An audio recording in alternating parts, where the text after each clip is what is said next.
Restaurant স্টাইলে আমি chicken cutlet করে নিয়েছি আজকে, কিন্তু এটা রেস্টুরেন্টের থেকেও বেটার হয়েছিল যেহেতু বাড়িতে বানানো। আর বাড়িতে বানানো মানে সমস্ত কিছু খুবই ভালো ভালো হবে এটা আশা করা যায় এবং সেটা সবাই জানে।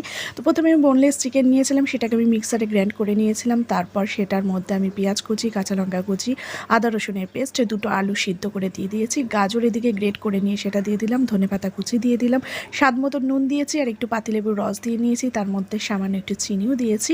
এরপর গোলমরিচের গুঁড়ো, চিকেন কারি মশলা সমস্ত কিছু দিয়ে ভালো করে মেখে নিয়ে এটা রেস্টিংয়ে রেখেছিলাম প্রায় 1 ঘন্টা। তারপর সেটাকে অয়েল ব্রাশ করে নিয়ে আমি এটাকে কাটলেটে শেপ করে নিয়েছি। এটা আমি প্রথম কোটিং করছি। তারপর একটু কর্নফ্লাওয়ার গুলে নিয়ে আমি সেটাকে কর্নফ্লাওয়ারে চুবিয়ে নিয়ে আবার দ্বিতীয়বার কোটিং করেছিলাম।